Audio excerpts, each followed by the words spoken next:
Finalement, j'aimerais qu'on discute un peu de la comparaison entre l'échantillonnage aléatoire simple et l'échantillonnage stratifié. À quoi est-ce qu'on peut s'attendre en général côté performance des deux plans d'échantillonnage? Alors, on a toujours une population finie, dont l'espérance c'est mu, puis la variance c'est sigma au carré. Si on prélève un échantillon aléatoire simple de taille n, mais qu'on construit l'estimateur de la moyenne empirique à partir du plan d'échantillonnage EAS, on sait que la variance d'échantillonnage, dans ce cas-là, ça va être sigma carré sur n, la taille d'échantillon, fois n majuscule moins n minuscule divisé par n majuscule moins 1. Où n majuscule, c'est la taille de la population. On a déjà étudié les propriétés de l'estimateur au chapitre précédent. Maintenant, supposons que la population peut être répartie en m strates distinctes. Alors, j'ai la strate U1, la strate U2 jusqu'à la strate UM. Chacune de ces strates-là a une moyenne mu i. Chacune de ces strates-là a une variance sigma i carré. Si on choisit ou si on prélève un échantillon stratifié de taille n dont la répartition c'est n1, n2, n3 jusqu'à nm, on peut construire l'estimateur de la moyenne selon le plan d'échantillonnage stratifié. On a vu comment le faire. C'est la moyenne pondérée des moyennes d'échantillonnage dans chaque strate, ou le poids dans la pondération, c'est la taille de la population dans la strate. Puis la variance d'échantillonnage de cet estimateur-là, on a une formule un petit peu plus compliquée, mais qui se base bien sûr sur la formule de la variance d'échantillonnage pour des échantillons aléatoires simples dans chaque strate. Fait la partie qui est ici, là. Les deux échantillons ici ont la même taille, la taille n minuscule. Est-ce qu'on peut déterminer laquelle des deux approches qui serait préférable d'utiliser avant de calculer les intervalles de confiance? On a souvent fait ça, on a essayé une approche, on l'a fait avec l'ensemble de données Gapminder, on a prélevé un échantillon EAS, on a calculé l'intervalle de confiance pour la moyenne par exemple, la population, l'espérance de vie. On a fait la même chose avec l'échantillon stratifié. Puis là, on peut vérifier lequel il fonctionne mieux, lequel des deux méthodes nous donne un intervalle qui est plus petit. Est-ce qu'il y aurait moyen de faire ça avant de calculer les intervalles, avant d'aller chercher l'échantillon, puis d'appliquer ou d'implémenter le plan d'échantillonnage?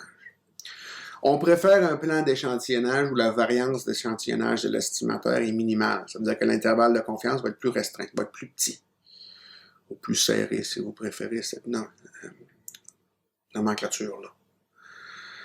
On va faire quelques suppositions. La première supposition qu'on va faire, c'est que la taille de la population est beaucoup plus élevée que la taille de l'échantillon.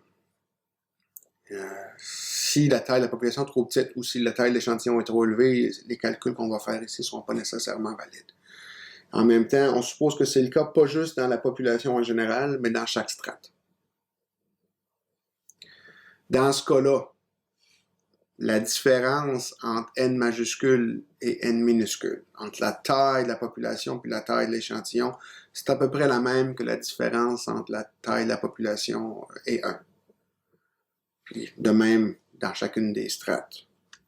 À toute fin pratique, l'expression du terme de correction population finie disparaît. On dit que c'est à peu près égal à 1. Dans ce cas-là, on peut montrer que la variance d'échantillonnage dans le cas échantillonnage aléatoire simple et la variance d'échantillonnage dans le cas stratifié, ce sont les formules suivantes, ce sont les expressions suivantes. On aurait sigma au carré sur n, parce que le terme en population, le terme de correction population finie disparaît, puis ça, ben, je peux les réécrire de la façon suivante. Là, ça a l'air d'être compliqué comme truc, mais c'est pas vraiment compliqué. J'ai tout simplement fait l'expansion de la formule de la variance en général. Tout ce que j'ai fait ici, là, c'est que j'ai réécrit sigma au carré à l'aide de 1 sur n majuscule fois puis la variance dans chacune des strates. Je ne suis pas vraiment la variance de chaque unité, mais je vais justement la séparer en strates. C'est ce que j'ai fait là. Ce truc-ci, c'est comme si j'avais la somme lorsque k va de 1 à n majuscule, la différence entre les réponses et la moyenne, puis le carré de ça. Ça va le réécrire, là. C'est comme si j'avais ça ici.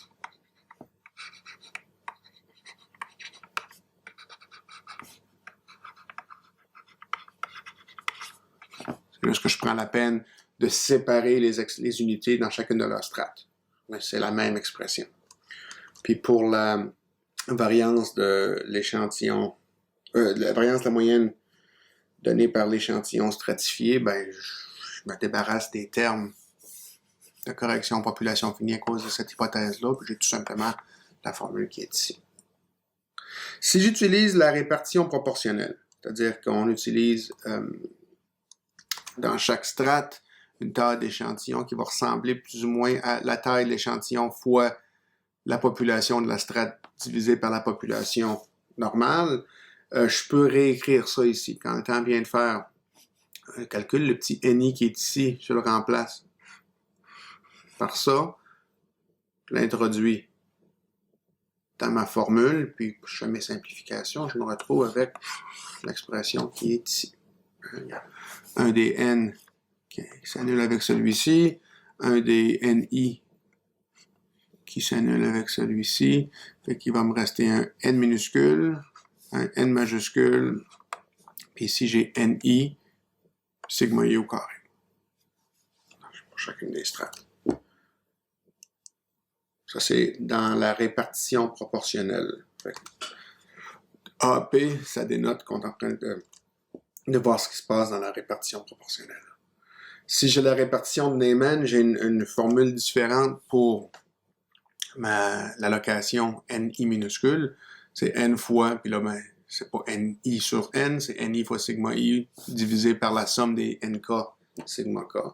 Je remplace mon expression où elle doit être remplacée dans la variable d'échantillonnage ici. Je remplace mes NI par l'expression ici. Puis je me retrouve avec l'expression suivante. Terme qui s'annule. Vous prendrez la peine de faire le calcul si vous n'êtes pas certain.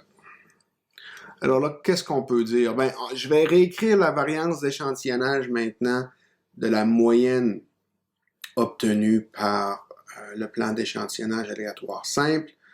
Je le fais tout simplement en introduisant une quantité 0, moins mu-mi plus mu-i, moins mu-i plus mu-i, fait que la moyenne de strate. Et quand je la rentre ici, ben, je peux me permettre de faire le jeu suivant. Fait que je fais ça, plus ça, puis je fais l'expansion du binôme. Fait que je me retrouve avec l'expression suivante.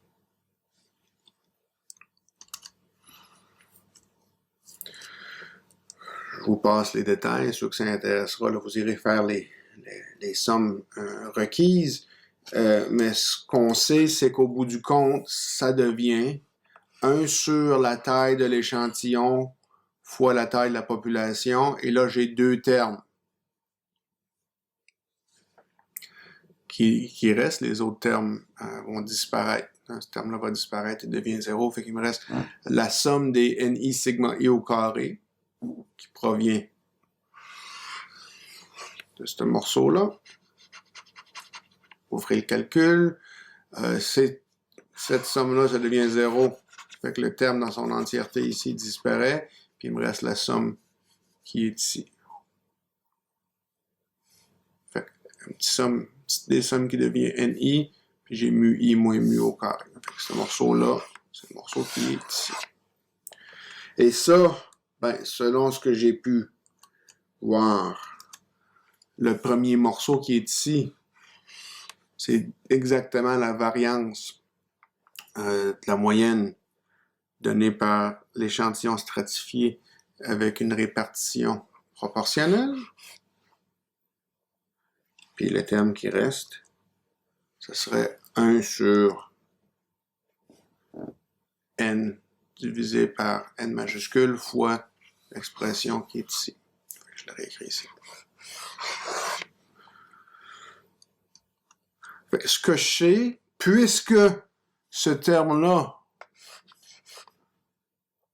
devrait toujours être positif, hein, c'est des sommes de termes qui sont des carrés. Alors ça, c'est positif, la taille est positive. Si en général, c'est très positif, très élevé, hein, si les MUI sont pas égales. Le seul temps que ça pourrait être égal à 0, c'est si la moyenne de strates est égale à la moyenne de la population.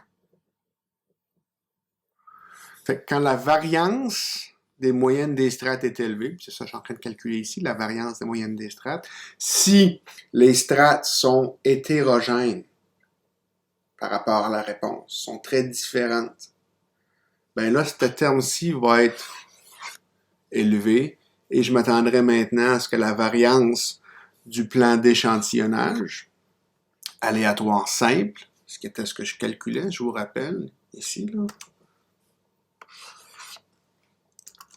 serait plus élevé, en fait beaucoup plus grand que la variance d'échantillonnage du plan d'échantillonnage stratifié avec une répartition proportionnelle. Fait que si les strates sont très hétérogènes l'une à l'autre, c'est une bonne idée d'utiliser le plan d'échantillonnage stratifié. On va gagner. On va finir par avoir une variance d'échantillonnage qui va être plus petite que celle qu'on utiliserait pour le plan d'échantillonnage aléatoire simple. Puis on l'a vu quand on a fait, par exemple, l'espérance de vie dans la population. Dans le même ordre d'idée, on peut déterminer si ça serait préférable d'utiliser une variance, le plan d'échantillonnage stratifié avec la répartition proportionnelle ou avec la répartition de Neyman. On calcule, par exemple, l'écart type moyen des écarts types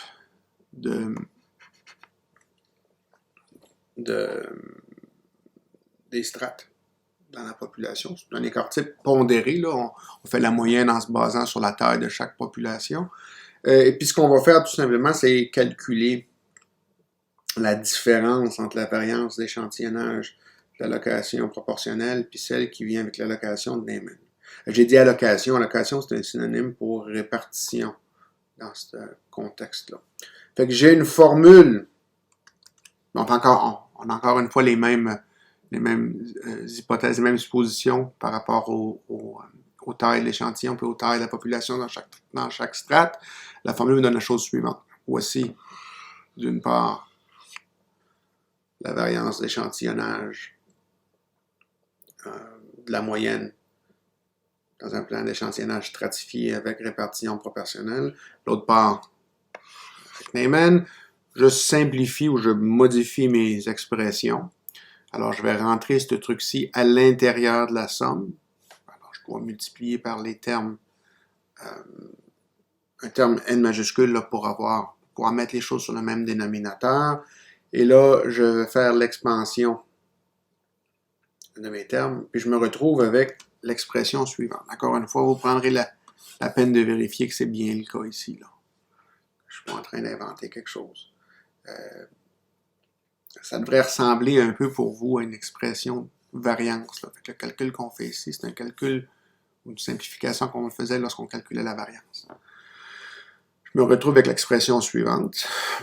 La différence entre la variance dans la répartition proportionnelle puis répartition de Neyman, c'est une quantité qui va toujours être non négative.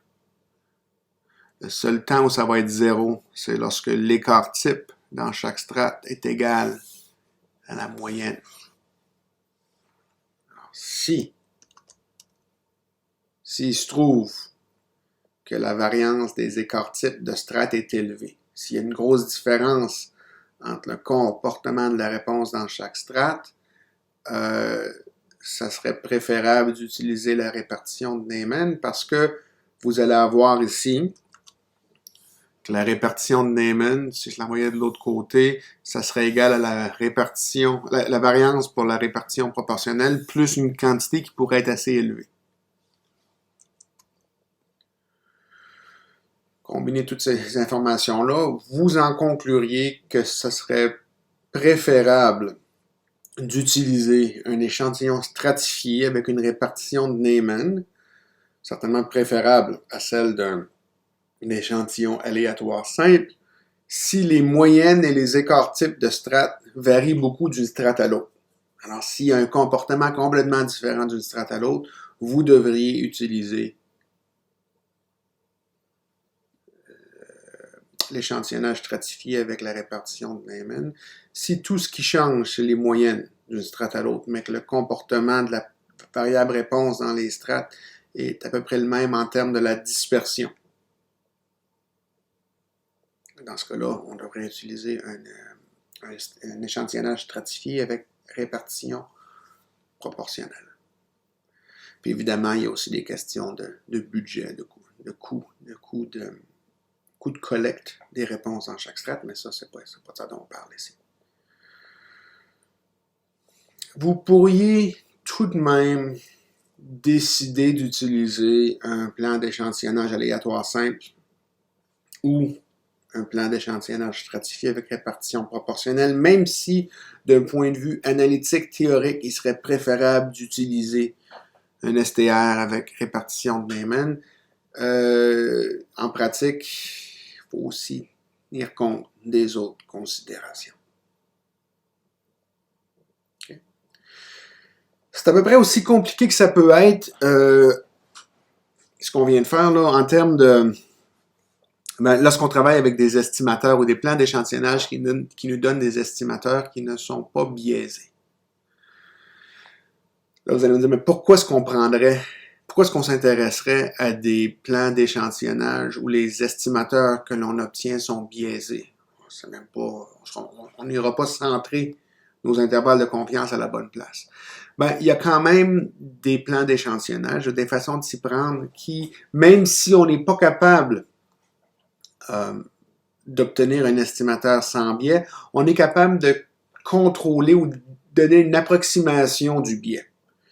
Et là, je vous rappelle que lorsqu'on décide d'un estimateur, c'est pas seulement la variance d'échantillonnage qui nous intéresse. C'est seulement la variance d'échantillonnage qui nous intéresse quand l'estimateur, il est sans biais. Parce que le truc qu'on cherche vraiment à calculer, c'est l'erreur quadratique moyenne. Puis si vous vous rappelez, l'erreur quadratique moyenne, c'était la variance d'échantillonnage plus le biais au carré.